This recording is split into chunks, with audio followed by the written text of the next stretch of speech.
নমস্কার। আমরা মনভাসীর আমন্ত্রণে আজকে এখানে আসতে পেরে ভালো লাগছে। আজ একটা এমন বিষয় নিয়ে আমাকে আলোচনা করতে বলা হয়েছে, যে বিষয়টি নিয়ে এর আগেও অনেকে বলেছেন এই অনুষ্ঠানেই। সেই বিষয়টা এই মুহূর্তে ভারতবর্ষের পক্ষে অত্যন্ত গুরুত্বপূর্ণ বিষয়, বা বলা যেতে পারে বিষয় না বলে বলা যায় গুরুত্বপূর্ণ সমস্যা। ভারতবর্ষে এই মুহূর্তে আমাদের রাষ্ট্র ব্যবস্থা থেকে শুরু করে সামাজিক অর্থনীতি নানা দিক থেকেই যাকে দুর্দশা বলা যেতে পারে, সেটা তার জন্য দায়ী হিসেবে আমরা বলতে পারি যে হ্যালো। হ্যাঁ, হ্যাঁ, আমি তো শুরু করেছি, বলেছি সবাই হ্যাঁ, হ্যাঁ। তার জন্য আমরা একটা ফ্যাসিবাদী ব্যবস্থাকে দায়ী করছি। এখন ফ্যাসিবাদ ব্যাপারটা ঐতিহাসিকভাবে অনেক পুরনো, যদিও এখনও ভারতবর্ষে এই মুহূর্তে যেটা চলছে সেটাকে ফ্যাসিবাদ বলা যাবে কি না তা নিয়ে এখনও সকলে একমত নন। যেমন একটি বৃহৎ রাজনৈতিক বামপন্থী দল, তার কোনো কোনো তাত্ত্বিক নেতা এখনও এটাকে ফ্যাসিবাদ বলতে রাজি নন, স্বৈরাচারী বলতে রাজি আছেন। এবং এটা ঠিক যে আমরা অনেক সময় অনেক স্বৈরাচারী শাসনকেই ফ্যাসিবাদী বলে আখ্যা দিয়েছি। গত শতকের 70-এর দশকের শেষ থেকে 80-র দশক পর্যন্ত ল্যাটিন আমেরিকার বিভিন্ন দেশে যে সমস্ত মিলিটারি শাসন বা স্বৈরাচারী শাসন চলছিল তাকেও আমরা অনেক সময় ফ্যাসিস্ট শাসন বলেছি।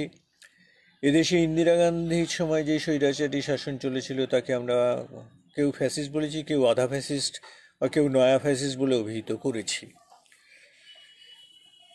আজকে ভারতবর্ষে যে ফ্যাসিবাদ রয়েছে, এটাকে ফ্যাসিবাদ বলেই আমরা আলোচনায় এগোবো। তার আগে আমরা ফ্যাসিবাদের ব্যাপারটা একটু বুঝে নিতে চাই। ফ্যাসিবাদ শব্দটার উৎপত্তি হয়েছিল ইটালিতে বেনিটো মুসোলিনির সময়। বেনিটো মুসোলিনি তার এই ফ্যাসিবাদ ফ্যাসিজম কথাটা আহরণ করেছিলেন লাতিন ফ্যাসেস থেকে, এবং ইটালিয়ান ভাষায় ফ্যাসে থেকে। এর মানে হচ্ছে এক এক গুচ্ছ রড, লোহার রড, তাকে একসঙ্গে বাঁধা একগুচ্ছ রড। অর্থাৎ এটা থেকে পরিষ্কার একটি শুধু ক্ষমতা নয়, এটাই তাদের প্রতীক হয়ে দাঁড়াচ্ছিল, শুধু ক্ষমতা নয়, একটা বজ্রমুষ্টি শাসনের ইঙ্গিত আসে। ফ্যাসিজমের মূল যে ব্যাপারটা আমরা দেখি যে এক ধরনের দমন নীতি, বিরোধী কণ্ঠস্বর দমন করা, বিরোধী মতকে দমন করা, এবং এককেন্দ্রিকতা ইত্যাদি ব্যাপার। ফ্যাসিবাদের দর্শনটাকে আমরা যদি বুঝতে পারি তাহলে ভারতবর্ষের ফ্যাসিবাদের স্বরূপটাকে আমরা বুঝে নিতে পারবো।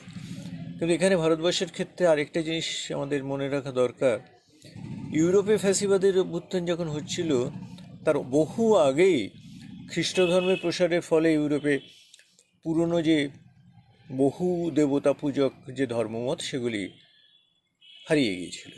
ফলে গ্রিক মহাকাব্যে বা পুরাণে যে দেবতা বা দেবীর কথা আছে, তারা আধুনিক ইউরোপে তারা নিতান্ত পৌরাণিক বা মহাকাব্যের চরিত্র হিসেবেই রয়ে গেছেন। ভারতবর্ষে যেহেতু সেটা হয়নি, এখানে সংখ্যাগরিষ্ঠ জনসাধারণ যেহেতু হিন্দু এবং তাদের দেবতা দেবীরা এখনও পূজিত হন, ফলে ভারতবর্ষে এই ধর্মবিশ্বাসটা থেকে যাওয়ার ফলে এখানে সেই ধর্মবিশ্বাসকে কাজে লাগানোর সুযোগটা অনেক বেশি। এবং এই ধর্মবিশ্বাসকে কাজে লাগানোর ব্যাপারটা সব শাসক গোষ্ঠী করে থাকেন। আজকে বর্তমানে যাদের ফ্যাসিবাদী বলছি তারা খুব নতুন কিছু নন। এবং আরও একটা জিনিস মনে রাখা দরকার, রাষ্ট্র ক্ষমতায় যখনই যে দলই আসুন তারা কোনো না কোনো রকমভাবে স্বৈরাচারী হয়ে থাকে। কিন্তু আগে যে শাসনগুলি, সেই শাসনগুলির সঙ্গে বর্তমানের বিজেপি শাসনের একটা তফাৎ আছে, যে বিজেপির এই শাসনের পেছনে রয়েছে আরএসএস নামক একটি সংগঠনের সংযোগ। অর্থাৎ আরএসএস বলা যেতে পারে যে ফ্যাসিবাদের বা বিজেপির ফ্যাসিবাদের মূল হোতা হচ্ছেন আরএসএস। এই ফ্যাসিবাদের যে দর্শনটি, সেই ফ্যাসিবাদের দর্শনের একটা মূল কথা হচ্ছে তা কোনো বহুত্ববাদকে স্বীকার করে না। তা সম্পূর্ণভাবে এককেন্দ্রিকতা শুধু নয়, একটি এককে সে বিশ্বাসী।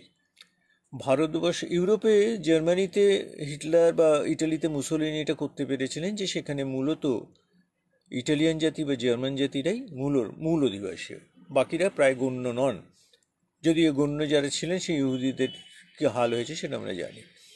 ভারতবর্ষ সম্পূর্ণভাবেই তার চেহারাটা আলাদা, একটি বহু ধর্ম, বহু সম্প্রদায়, বহু জাতি তাদের সহাবস্থানে এই দেশে আবহমান কাল ধরে।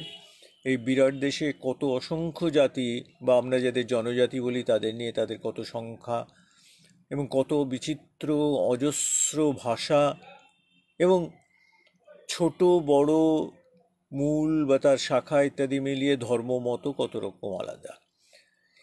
এই যে বিভিন্নতা, এই বিভিন্নতাকে একসঙ্গে নিয়ে চলতে না পারলে ভারতবর্ষের ক্ষেত্রে কোনো স্থিতি থাকা সম্ভব নয়।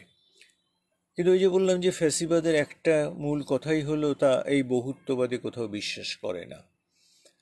তা সবসময় চায় এক ধরনের একমাত্রিক, এককেন্দ্রিক, একক, সমস্ত বহুত্বকে বিনষ্ট করে একটা ছাঁচে সে নিয়ে আসতে চায়। ভারতবর্ষের ক্ষেত্রেও আমরা দেখব এই বর্তমানের বিজেপি এবং তার বকলমে আরএসএসের দর্শন যেভাবে এখানে চালিয়ে দেওয়ার চেষ্টা হচ্ছে, সেখানে তারা এই একটা জিনিসই করতে চাইছেন যে তারা এক রাষ্ট্র, ভারতবর্ষ যে একটি যুক্তরাষ্ট্র, সেই ব্যাপারটাকে তারা সম্পূর্ণভাবে ভুলিয়ে দিতে চান।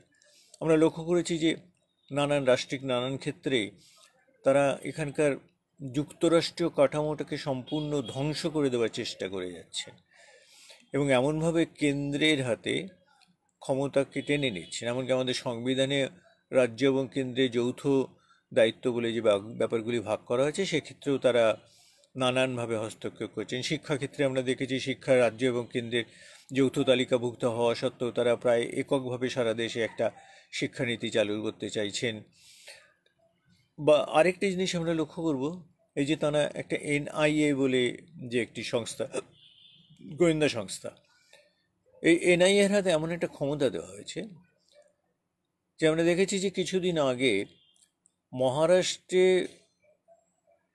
বিজেপি সরকার গঠন করতে পারেনি, সেখানে শিবসেনা একটি কোয়ালিশন সরকারের প্রধান হয়ে সরকার চালাচ্ছে।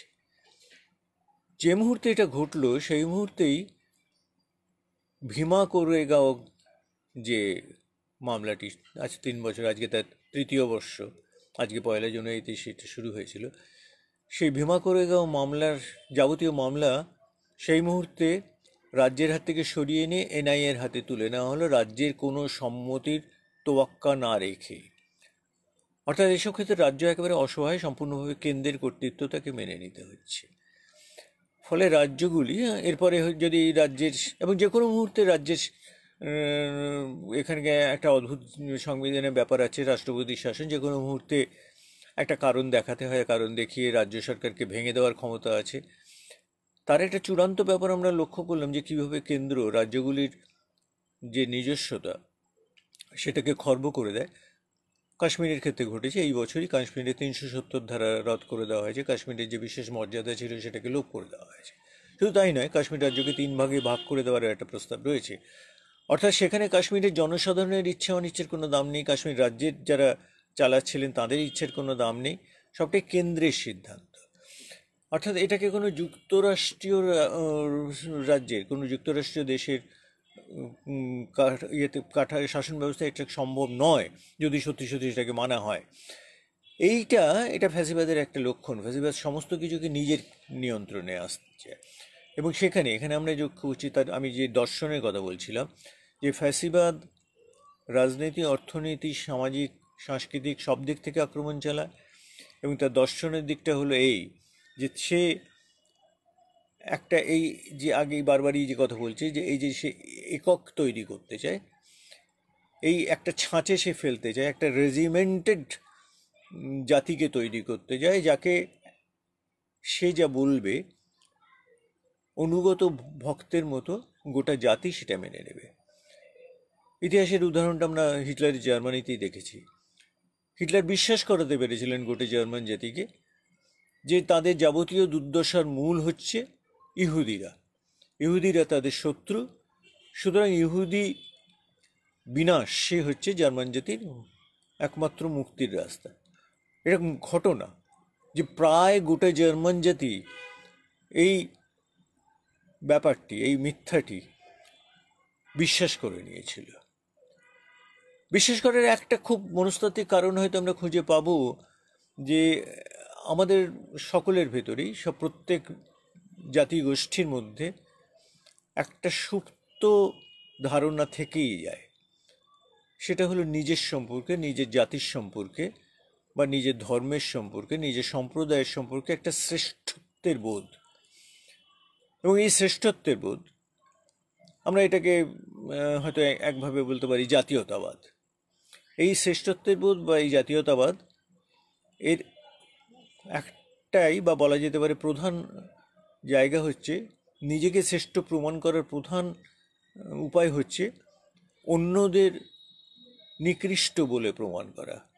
অন্যেরা নিকৃষ্ট হলেই আমি তার তুলনায় শ্রেষ্ঠ হতে পারি। রবীন্দ্রনাথের মুক্তধারা নাটকটা যদি আমাদের মনে থাকে, তাহলে দেখব যে সেখানে মুক্তধারায় গুরুমশাই তার ছাত্রদের শিখিয়েছেন যে শিবতরের লোকজন খুব খারাপ। রাজা যখন জিজ্ঞাসা করছেন তাদের ওরা কেন খারাপ, প্রথমে বলছে যে ওরা খারাপ, খুব খারাপ। আরে কেন খারাপ? না, ওদের নাকটা বোঁচা, ওদের মুখটা ওই রকম। অর্থাৎ কোনো যৌক্তিক কারণ সেখানে নেই। তাদের খারাপ বলতে হবে, তাদের খারাপ বলতে পারলে তবে উত্তরকূটের লোককে শ্রেষ্ঠ বলে প্রমাণ করা যাবে। ভারতবর্ষের ক্ষেত্রে আমরা দেখব এখানেও এই লক্ষণগুলো, এটাকে কিন্তু প্রকৃতভাবেই ফ্যাসিবাদের লক্ষণ। ফ্যাসিবাদ এই শ্রেষ্ঠত্বকে সে আরও বাড়িয়ে তোলার চেষ্টা করে, এই শ্রেষ্ঠত্বকে সে এমন একটা পর্যায়ে নিয়ে যায়, শ্রেষ্ঠত্বের বোধকে, যখন সেটাকেই আমরা একমাত্র চরম সত্য বলে মনে করতে পারি। হিটলারের জার্মানিতে তাই হয়েছিল। আজকে ভারতবর্ষে বিজেপি আরএসএস সেইটা করার চেষ্টা করছে। সে চেষ্টা করছে প্রতিবেশী দেশের তুলনায় আমরা উন্নত, পাকিস্তান খারাপ, চীন খারাপ, নেপাল খারাপ, অন্য সমস্ত জাতি খারাপ, কিন্তু আমরাই তাদের থেকে উন্নত, এটা বিশ্বাস করানো। হিন্দু তারা সর্বশ্রেষ্ঠ ধর্ম, অন্য সমস্ত ধর্ম তার তুলনায় নিকৃষ্ট। যেহেতু মুসলিমরা অন্য সংখ্যালঘুদের, অন্য যে ধর্মের সংখ্যালঘুরা আছেন, খ্রিস্টান বৌদ্ধ, তাদের তুলনায় মুসলিমরা জনসংখ্যায় বেশি, কাজে এই মুহূর্তে মুসলিমরাই সবথেকে বড় শত্রু। এবং জার্মানিতে হিটলারে যে ইহুদি বিদ্বেষের সূচনা করেছিলেন বা ইহুদি বিদ্বেষ ছড়িয়ে দিতে পেরেছিলেন, সেই রকমই এখানে একটা অদ্ভুত মুসলিম বিদ্বেষ ছড়িয়ে দেওয়া হচ্ছে, যে এরাই আমাদের হিন্দুদের যাবতীয় দুর্গতির একমাত্র কারণ। এই যে বিদ্বেষটা ছড়িয়ে দেওয়া হচ্ছে, এইটার কারণ হতে পারে যে মুসলিমদের যেটা হয়েছে, যে মুসলিমদের ক্ষেত্রে এই মুহূর্তে ঠিক অর্থনৈতিক কারণটা তারা অতটা বলা যাচ্ছে না, কিন্তু ধর্মীয় নানান কারণ হচ্ছে। শুধু তাই নয়, হিন্দুদের যে আত্মিক অবনতি, এই টার্মটা এরা প্রায় ব্যবহার করে থাকেন, বা নৈতিক অবনতি ঘটেছে, যদি বা ঘটে থাকে কোথাও নৈতিক অবনতি, তার জন্য নাকি মুসলিমরা দায়ী। অর্থাৎ ভারতবর্ষে আগে একটা স্বর্ণযুগ ছিল, যতদিন না এখানে মুসলিমরা আসেন। এবং এরা, আমাদের মনে রাখা দরকার, এরা কিন্তু ইতিহাসের ব্যাখ্যাটা এইভাবেই করেন, 700 বছরের মুসলিম শাসন, সেটাকে তারা কখনো তুর্কি শাসন বলেন না, পাঠান শাসন বলেন না, মোগল শাসন বলেন না। ব্রিটিশ শাসনের বেলায় বলা হয় ব্রিটিশ শাসন, সেখানে বলা হয় না খ্রিস্টান শাসন। কিন্তু 700 বছরের তুর্কি পাঠান মোগল শাসনকে বলা হবে মুসলিম শাসন। তাদের ক্ষেত্রে পুরোপুরি সেটা ধর্মীয় পরিচয় দেওয়া হবে, ব্রিটিশ শাসনের ক্ষেত্রে সেটা জাতিগত পরিচয়। এবং তাদের বক্তব্য হচ্ছে যে তার আগে ভারতবর্ষে একটা স্বর্ণযুগ ছিল, ভারতবর্ষের যা কিছু আচার আচরণ যা সবই ছিল, সবই মহৎ ছিল। মুসলিমরা আসার পরে তাদের সংস্পর্শে, তাদের প্রভাবে, বা তারা জোর করে, যদিও ইতিহাসে সেটা পাওয়া যাবে না, মুসলিমরা জোর করে এখানে হিন্দুদের ওপর কোনো আচার আচরণ চালিয়ে দিয়েছেন এমন কোনো প্রমাণ পাওয়া যাবে না। কিন্তু তার কারণেই নাকি আমাদের হিন্দুদের অবনতি ঘটেছে, এটা তারা বারবার প্রমাণ করতে চান। এখন এই যে একটা রাষ্ট্রের ক্ষমতায় যারা আছেন, সেই ক্ষমতা কেন্দ্র থেকে যদি প্রতি মুহূর্তে বলা হতে থাকে যে একটা দেশে একটি ধর্ম সম্প্রদায়ের মানুষ তারা শ্রেষ্ঠ, অন্য সব ধর্ম নিকৃষ্ট, তাহলে পরবর্তী স্টেপে আসে যে এই অন্য ধর্মের মানুষ যা নিকৃষ্ট, একটা আদর্শ জাত, আদর্শ দেশ গড়ে তুলতে গেলে অবশ্যই শ্রেষ্ঠদেরই সেখানে থাকা দরকার, নিকৃষ্টদের সেখান থেকে হয় মেরে ফেলা হবে, নয় বিতাড়িত করতে হবে। মেরে ফেলার চেষ্টাটা একটা পরীক্ষা হয়ে গেছে, আমরা জানি 2002-এ গুজরাটে, যেটাকে দাঙ্গা বলে ওরা লঘু করতে চান, আসলে সেটা গণহত্যা মাত্র। একটি বিশেষ হিন্দু সম্প্রদায় দ্বারা আরেকটি সম্প্রদায়, মুসলিম সম্প্রদায়ের মানুষের উপর গণহত্যা হয়েছিল। বা অন্য আরেকটি ব্যাপার হয়েছিল, সেটা হয়েছে আরও আগে 1992 সালে, যখন বাবরি মসজিদ ভাঙা হচ্ছে। একটি ঐতিহাসিক স্থাপত্যকে ভাঙা হচ্ছে একটি কল্পিত চরিত্রের, একটি মহাকাব্যিক চরিত্রের একটি কল্পিত জন্মস্থানের দাবি করে নিয়ে। কিন্তু এটা আসলে ওই মুসলিমদের মনে এই ভীতিটা জাগিয়ে দেওয়া যে হিন্দু সংস্কৃতি যা, তার কাছে তোমাদের সংস্কৃতির কোনো মূল্য নেই, তোমাদের সংস্কৃতিকে আমরা যে কোনো মুহূর্তে আঘাত করতে পারি, তোমাদের সংস্কৃতিকে আমরা যে কোনো মুহূর্তে ধ্বংস করে দিতে পারি। এখন এটা ঘটনা, আমি ওই কথা বলছি না যে বাবরি মসজিদ কখনো মুসলিমরা বলেছিলেন যে এটা তাদের সংস্কৃতি, তারা এটা জানতেন এটা ভারতীয় সংস্কৃতির একটা নিদর্শন। কিন্তু এই যে ফ্যাসিবাদী প্রবণতা, তা তাদের বাধ্য করছে যে এইভাবে ভাবতে। এটা যেমন এক, তেমনি ফ্যাসিবাদের আরেকটা জিনিস দরকার হয়, সেটা হলো এক ধরনের একটি মহামানব, একটি সুপার হিরো তৈরি করা। মুসোলিনি বা হিটলার এরকম সুপার হিরো তার দরকার হয়, যাকে ঘিরে একটা একটা জ্যোতি তৈরি করা যায়, যে জ্যোতিতে সকলে আচ্ছন্ন হয়ে থাকবেন। সেই জায়গাটা এখানে নরেন্দ্র মোদী নিচ্ছেন। নরেন্দ্র মোদীকে ঘিরে ভক্তরা যে প্রায় একটা অলৌকিক ইমেজ তার তৈরি করার চেষ্টা করছে, এবং যেটাতে নরেন্দ্র মোদী নিজেও তার যথেষ্ট রসদ জুগিয়ে যান নানান গল্প তৈরি করে। মানে তিনি কত হীন অবস্থা থেকে এখানে পৌঁছেছেন, তার সেই স্টেশনে চা বিক্রি, যদিও তার চা বিক্রির ইতিহাসটা, ঘটনা, সময় ইত্যাদি তলিয়ে দেখতে গেলে একেবারেই মেলে না, বা সমস্ত বিষয়ে তার যে অদ্ভুত মানে পারদর্শিতা এবং অদ্ভুত দক্ষতা এবং অদ্ভুত তার মায়া, ফলে আমাদের ছবি দেখতে হয়। রাষ্ট্রপতি এই প্রধানমন্ত্রীর বাসভবনে তিনি কোথায় মাটিতে প্রায় শুয়ে থেকে ক্যামেরা দিয়ে পাখি বা ময়ূরের ছবি বা ময়ূরকে খাওয়াচ্ছেন বা পাখির ছবি তুলছেন।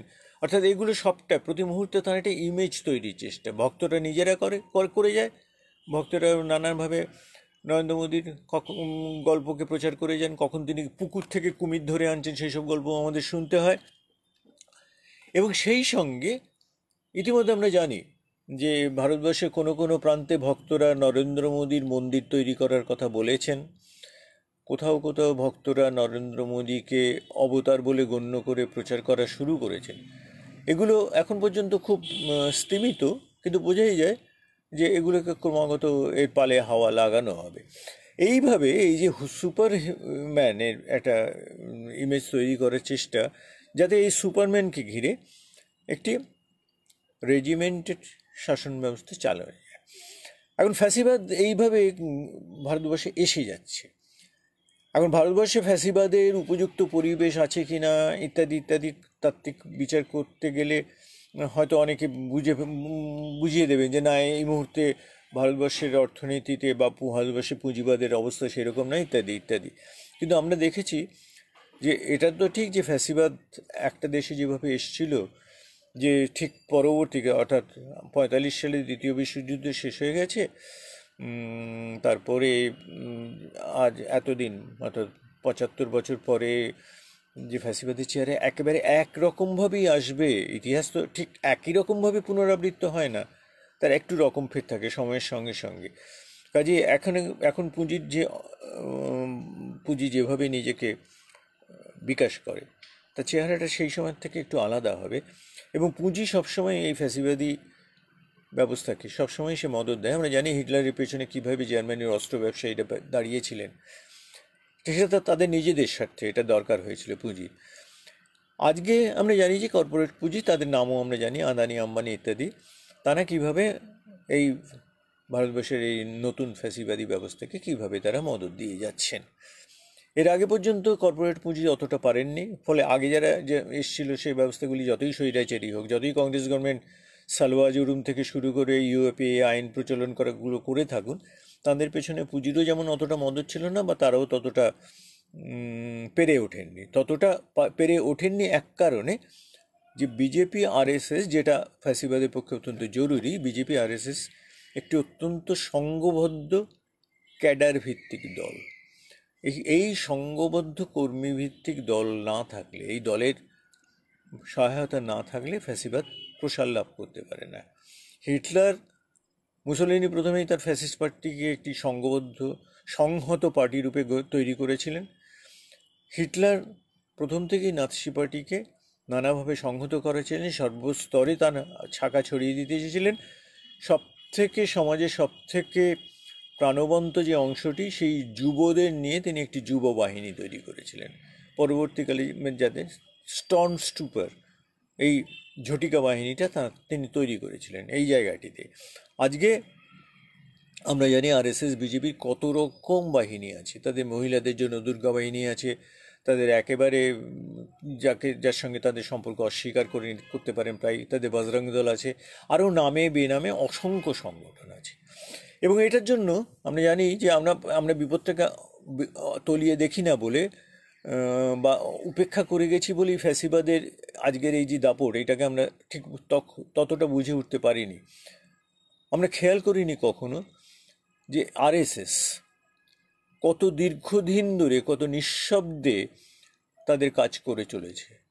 শুধু পশ্চিমবঙ্গের দিকে তাকাই যদি, আমরা পশ্চিমবঙ্গের গ্রামে গ্রামে এবং শহরেও আরএসএসের কত শাখা সংগঠন আছে, কতগুলো স্কুল তারা চালায়। এই স্কুলগুলোর পঠন পাঠন খুব খারাপ নয়, মোটামুটি ভালোই বলা যেতে পারে। গ্রামাঞ্চলে তারা যে স্কুলগুলি চালায়, বিশেষত দরিদ্র শ্রেণীর কাছে এই স্কুলগুলি কিন্তু খুব লোভনীয়।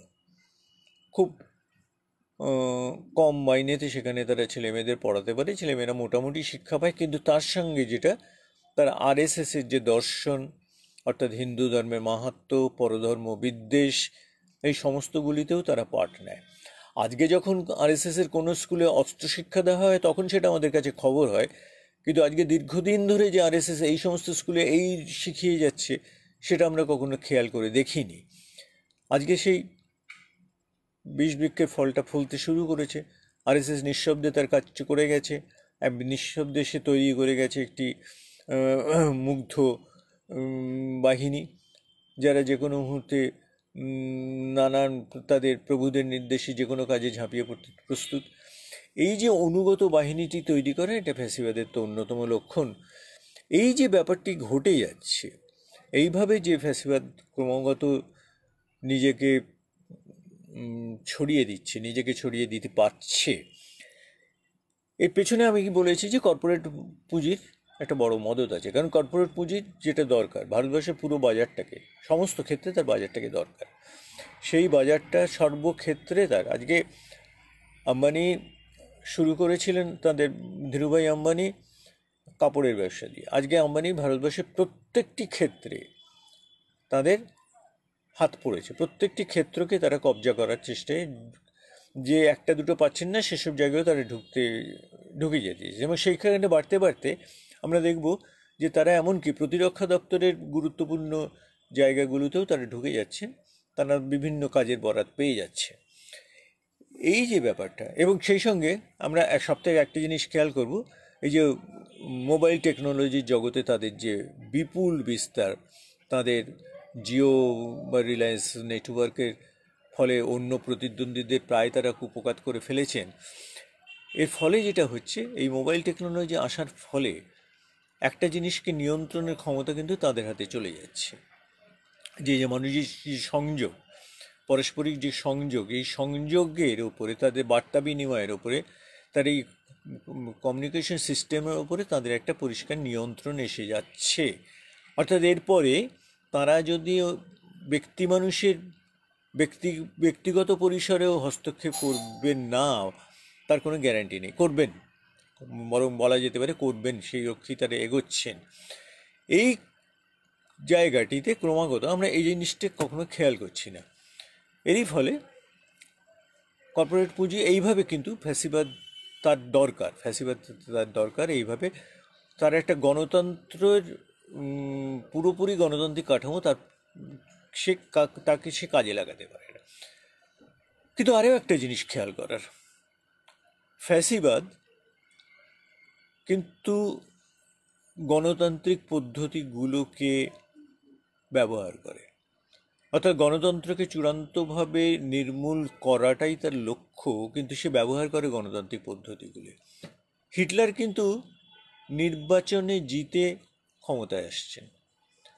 হিটলার কিন্তু আইনসভায় আইন পাশ করিয়ে নিয়েছিলেন, যে ইহুদি হত্যাটা একটা বৈধতা পাশ করিয়ে নিয়েছিলেন। আজকে এখানে বিজেপি সরকার এখন যে কৃষি বিল নিয়ে সারা দেশ আলোড়িত, 1 মাসের ওপর কৃষকেরা দিল্লির রাজপথে এই প্রবল ঠান্ডায় 1 ডিগ্রি সেন্টিগ্রেড ঠান্ডায় রাস্তায় বসে আছেন এবং প্রবল দৃঢ়তায় বারবার কেন্দ্রের সমস্ত প্রস্তাবকে প্রত্যাখ্যান করে তাদের দাবিতে অবিচল থাকছেন। সেই কৃষি বিলও কিন্তু আইনসভায় পাস হয়ে গেছে। হ্যাঁ, হতেই পারে যে ভোট এড়িয়ে বা ইত্যাদি কায়দা করে, কিন্তু বাইরে গণতান্ত্রিক পদ্ধতিতে রয়ে গেছে। মনে রাখা দরকার, কংগ্রেসি আমলে বা অন্তত টাডা, পোটা, মিসা, ইউএপিএ এবং এখন ইউএপিএর যে নানান সংশোধনী, সে সবকটাই কিন্তু আইনসভা পাস হয়েছে, অর্থাৎ আইন সিদ্ধ। তাদের প্রত্যেকটি পদক্ষেপ আইন সিদ্ধ, প্রত্যেকটি পদক্ষেপ আইনের কোনো কোনো ভাগে হয়তো মনে হতে পারে, কোনো কোনো ক্ষেত্রে হয়তো মামলা হলে কোনো কোনো ক্ষেত্রে হয়তো কোর্ট বিপরীত রায় দিতে পারে, আইনের কোনো ফাঁক দিয়ে হয়তো করা যেতে পারে, কিন্তু দ্রুত তাকে মেরামত করে আবারও ওই আরেকটি আইন করে ফেলাটা এমন কিছু অসুবিধা নয়। অর্থাৎ তাদের বলা যাবে না যে তারা বেআইনি কাজ করছেন। অর্থাৎ এই যে আইনি পথে তারা সমস্ত কিছু গ্রাস করার ব্যবস্থাটা করছেন। এই যে কৃষি বিলটা, তো আমরা পরিষ্কারই বুঝতে পারছি যে কৃষি বিলের একটাই লক্ষ্য, যতই আমাদের মহান প্রধানমন্ত্রী চেঁচান যে কৃষকদের এত উপকার নাকি আজ পর্যন্ত কেউ করেনি, গোটা ব্যাপারটাই তো আদানি আম্বানিদের হাতে তুলে দেওয়ার জন্য। কারণ ভারতবর্ষের মতো এত বড় এই কৃষির ক্ষেত্রের যে বিশাল মার্কেট, এত বড় মার্কেট তার কোথাও পাওয়া যাবে না। এই মার্কেটটি তাদের আওতার বাইরে ছিল, এবার সেটা তাদের হাতে তুলে দেওয়ার জন্য এত সমস্ত কসরত। এই যে ব্যাপারগুলি ঘটছে, এই ব্যাপারগুলি এই একটিমাত্র কারণই, যে এই অর্থাৎ কর্পোরেট পুঁজি এবং ফ্যাসিবাদ পরস্পরের সহায়ক। এটাকে বাদ দিয়ে, একটাকে বাদ দিয়ে আরেকটাকে চলা সম্ভব নয়। একজনের অস্তিত্বের জন্যই আরেকজনের দরকার হচ্ছে। নিঃসন্দেহে কর্পোরেট পুঁজি হচ্ছে মূল প্রভু, ফ্যাসিবাদ তার সহায়ক মাত্র। এখন এই যে ফ্যাসিবাদের এই যে ব্যাপারটি ভারতবর্ষে ঘটে গেল, একটু আগেই বলেছি যে ভারতবর্ষের ক্ষেত্রে আরেকটা ব্যাপার হয়েছে, এখানে অদ্ভুত একটা কম্বিনেশন তৈরি হয়েছে। সেটা হলো কর্পোরেট পুঁজির সঙ্গে পুরনো সামন্ততান্ত্রিক ধ্যান ধারণার একটা অদ্ভুত মিশ্রণ। অর্থাৎ এই পুরনো যে সামন্ততান্ত্রিক ধারণা, সেগুলিকে কাজে লাগানো। এটা যে উন্নত পুঁজিবাদী দেশেও একেবারে হয়নি তা নয়। মনে রাখা দরকার, হিটলারের জার্মানিতেও কিন্তু বলা হয়েছিল যে মেয়েদের কাজ হচ্ছে সন্তান জন্ম দেওয়া, যাতে আরও নতুন জার্মানির জন্য যেন আরও বিশ্বস্ত বলিষ্ঠ সৈনিক তৈরি করা যায়। এবং এই বলিষ্ঠ বিশ্বস্ত সৈনিক তৈরি করার জন্য হিটলার যে কথা বলেছিলেন, তিনি যে জার্মান জাতির বিশুদ্ধতার কথা বলেছিলেন, বিশুদ্ধ আর্য জাতি হিসেবে জার্মানকে গড়ে তুলতে চেয়েছিলেন, ফলে অন্য কোনো জাতির সঙ্গে জার্মান জাতির কোনো বৈবাহিক সম্পর্ক স্থাপনের তিনি তীব্র বিরোধী ছিলেন। এটার ধারণাও হয়তো পুরনো স্পার্টা থেকে এসছে। আমরা জানি যে স্পার্টায় একসময়, গ্রিসের স্পার্টায় একসময় দুর্বল শিশু হলে তাকে ফেলে দেওয়া হতো, পাহাড়ের ওপর থেকে নিচে ফেলে দেওয়া হতো, তাকে বাঁচতে দেওয়া হতো না। সেই রকম বলিষ্ঠ, অর্থাৎ বোঝাই যাচ্ছে যে কী ধরনের একটা ভাবনা, কি অর্থাৎ বলিষ্ঠ এবং বিশ্বস্ত সৈনিক তৈরি হতে হবে, যারা সবসময় রাষ্ট্র এবং পুঁজির সেবা করে যাবে। কিন্তু সেখানে তারা ওই পুরনো একটি ধ্যান ধারণা যে মেয়েরা অন্তঃপুরে ফিরে যাবে সন্তান জন্ম দেওয়ার জন্য, এইটা হিটলার বলেছিলেন। এখন এখানে বারবার বলা হচ্ছে, এখানে আমাদের আরএসএস এর নেতার প্রায়শই বলে থাকেন যে মেয়েদের কাজ হচ্ছে প্রতিসেবা, ঘরকন্যা করা, সন্তান জন্ম দেওয়া, সন্তানকে মানুষ করা, ইত্যাদি ইত্যাদি। এবং এর ফলে তাদের আদর্শ হয়ে দাঁড়াচ্ছে মনু সংহিতা। আমরা জানি যে হিন্দু ধর্মে যে কটিকে আমরা হিন্দুরা প্রায় তাদের মানে অনুসরণীয় গ্রন্থ বলে মনে করেন, তার মধ্যে অনেক গোড়া হিন্দুই মনু সংহিতাকে অনেক উঁচু স্থান দেয়। এবং মনু সংহিতা যদি পড়া যায় তাহলে দেখা যাবে মনু সংহিতা একটি আদ্যন্ত পুরুষতান্ত্রিক ধারণার গ্রন্থ।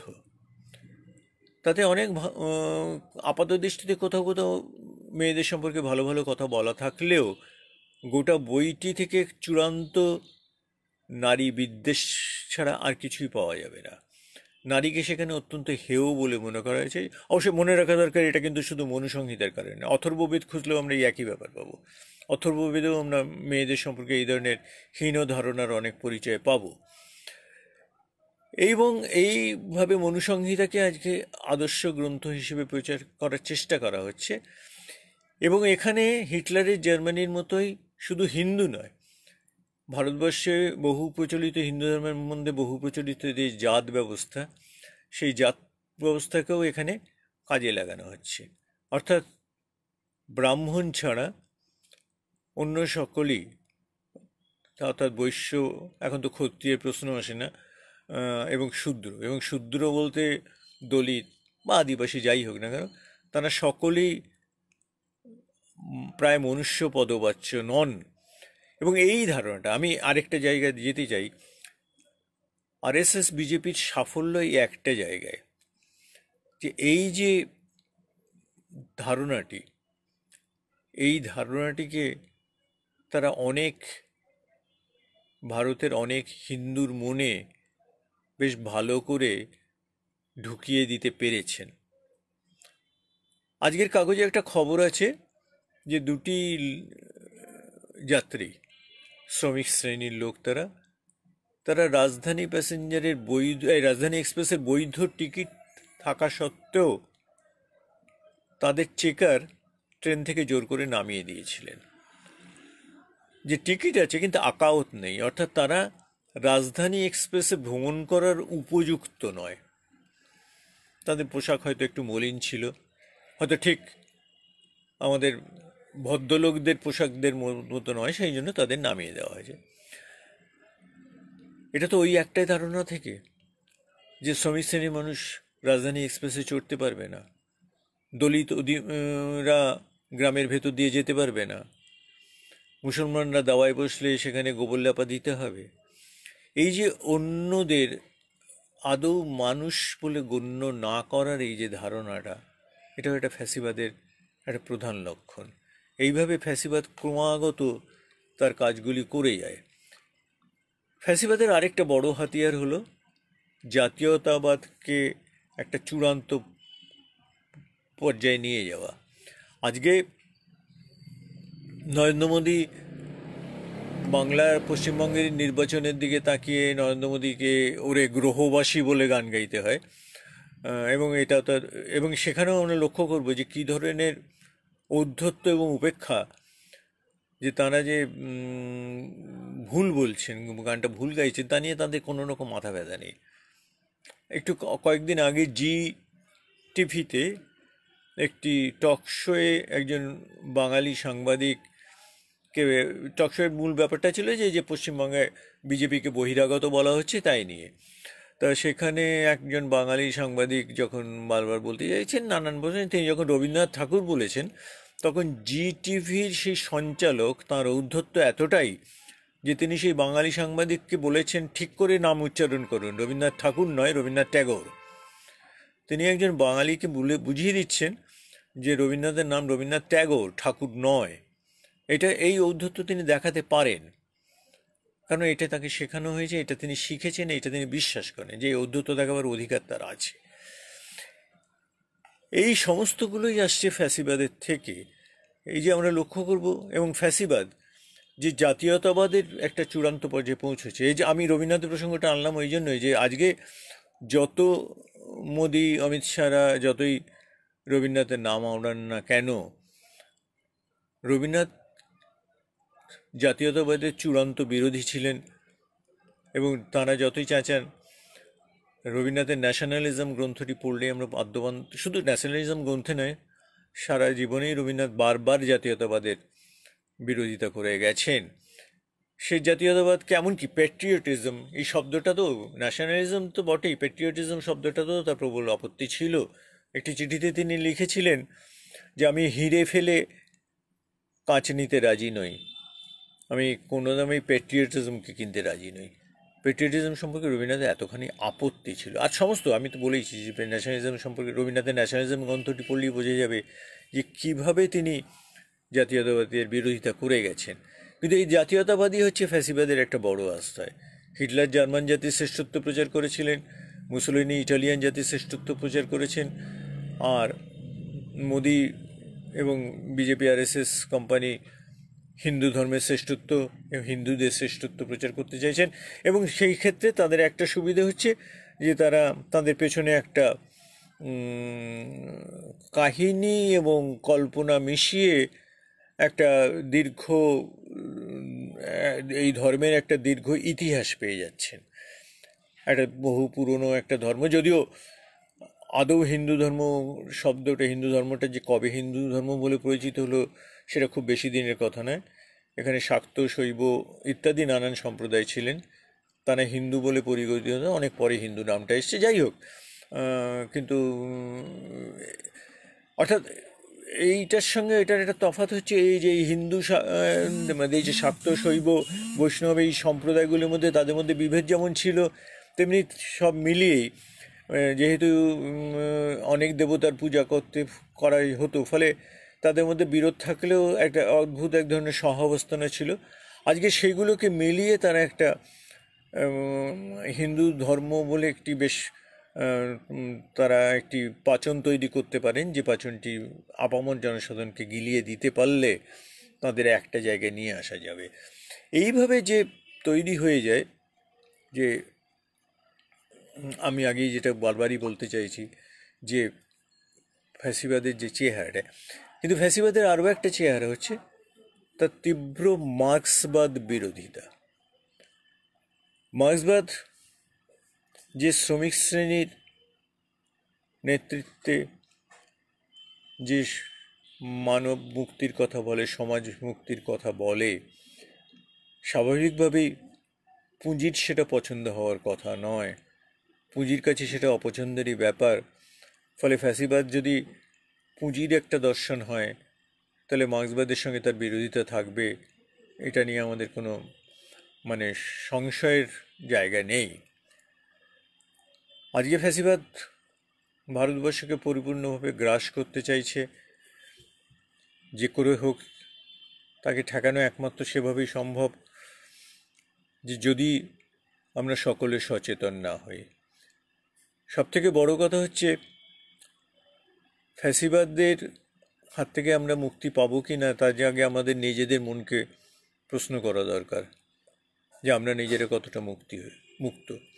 1968 সালে প্যারিসে যে ছাত্র আন্দোলন হয়েছিল, সরবন বিশ্ববিদ্যালয়ে সেখানে অসংখ্য গ্রাফিতি লেখা হয়েছিল। সেসব গ্রাফিতি একটা অবিস্মরণীয় ব্যাপার। অনেক পোস্টার, অনেক স্লোগানই প্রায় কবিতার মতো। তা সেখানে একটা গ্রাফিতি ছিল, সেখানে লেখা ছিল যে পুলিশকে মারো, কিন্তু তার আগে নিজের ভেতরের পুলিশটাকে মারো। আমাদেরও জিজ্ঞাসা করা দরকার, আমরা নিজেদের ভেতরের প্রবণতাগুলোকে ঠিক চিনি তো? সেগুলোকে মারতে পারি তো? এই যে এই অপপ্রবণতা আমাদের ভেতরে থেকে যায়। আমরা কি অনেক সময় প্রশ্রয় দিই না? আমরা যখন চায়ের দোকানে বসে, ট্রেনের কামরায়, বাসের সিটে পাশের লোকটাকে বলতে শুনি, ও মুসলমান তো, ওরকম তো হবেই। এখন এই যে ওরকম তো হবেই, এই বলার মধ্যে তার যে ভেতরের ঘৃণাটা, আমরা যখন নীরবে সেটা শুনে যাই, তখন কি আমরা প্রশ্রয় দিই না? নাকি নিজেদের মনের মধ্যে কোথাও একটা সায় পাই বলেই আমরা নীরবে শুনে যাই? সেটাকে আমাদের জানা দরকার। ফ্যাসিবাদ কিন্তু মানুষের মনকে ভীষণভাবে গ্রাস করে, এমনকি যারা একটু স্বতন্ত্র তাদেরও গ্রাস করে। গটফ্রিড বেন জার্মানির বিখ্যাত নাট্যকার ছিলেন।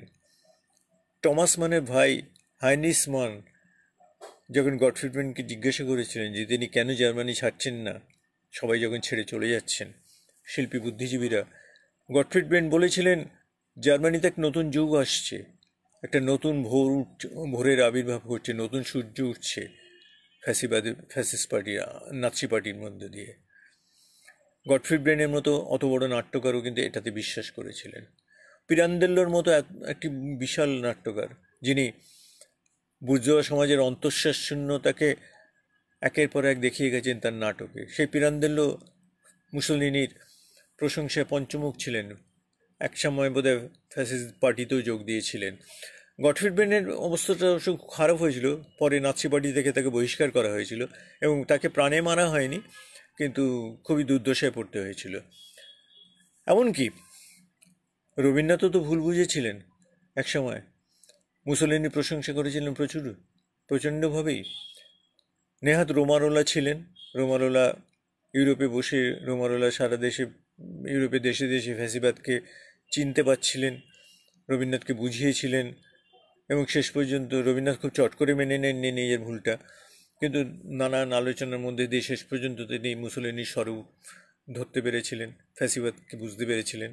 এবং পরে আমরা জানি দ্বিতীয় বিশ্বযুদ্ধের প্রাক্কালে আঁরি বারবুস যখন সারা পৃথিবী জোড়া শিল্পী বুদ্ধিজীবীদের আবেদন তৈরি করার চেষ্টা করছিলেন, তখন এখান থেকে ভারতবর্ষ থেকে একমাত্র রবীন্দ্রনাথ সই করেছিলেন সেই আবেদনে ফ্যাসিবাদের বিরুদ্ধে।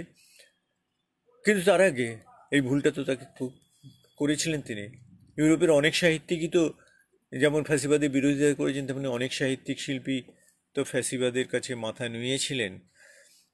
তারা জার্মানির অনেক সঙ্গীতজ্ঞ ফ্যাসিবাদের সঙ্গে হাত মিলিয়েছিলেন। পূর্ব ইউরোপের দেশগুলি যখন একে একে হিটলার বাহিনী পদানত হচ্ছে, অনেক শিল্পী সাহিত্যিক তাকে স্বাগত জানিয়েছিলেন। অন্য সবাইকে বাদ দিচ্ছি, আমরা নোট হামসুনের মতো নোবেল পুরস্কারপ্রাপ্ত এত বড় একজন, যার হাঙ্গার একটি অসামান্য উপন্যাস, সে নোট হামসুন তো পরিষ্কার ফ্যাসিবাদকে স্বাগত জানিয়েছিলেন, যার ফলে পরবর্তীকালে নোট হামসুন তার স্বদেশে প্রবল ধিক্কৃত হয়েছিলেন, সেটা অন্য ব্যাপার। কিন্তু এই ভুলটা তো নোট হামসুন করেছিলেন। কাজে সচেতন থাকতে হবে আমাদের নিজেদেরই। ফ্যাসিবাদকে আমরা ঠেকাতে পারবো কি না সেটা নির্ভর করছে আমাদের উপরে। আমরা নিজেদের মনকে তৈরি রাখতে পারছি তো? আমরা নিজেরা তৈরি থাকছি তো ফ্যাসিবাদের বিপদ সম্পর্কে? নিজেকে প্রশ্ন করতে হবে যে আমরা ফ্যাসিবাদ কতটা চিনেছি, কতটা থেকে বুঝছি, কতটা তাকে ঠেকাবার জন্য তৈরি। তারপরে আমরা ঐক্যবদ্ধ হয়ে ফ্যাসিবাদকে ঠেকাবো। নমস্কার।